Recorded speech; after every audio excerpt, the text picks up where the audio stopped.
মই জাষ্ট বনাই ৰেডি কৰিলোঁ প্লাষ্টিকৰ বটলৰ পৰা ফ্লাৱাৰ গুফে বুলিও ক'ব পাৰা আৰু ইমান ইজি হয়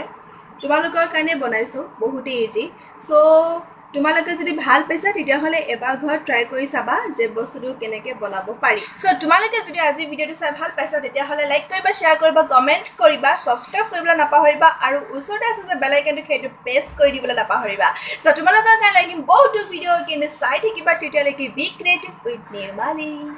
থেংক ইউ আৰু প্লিজ ছাবস্ক্ৰাইব কৰি দিবা দেই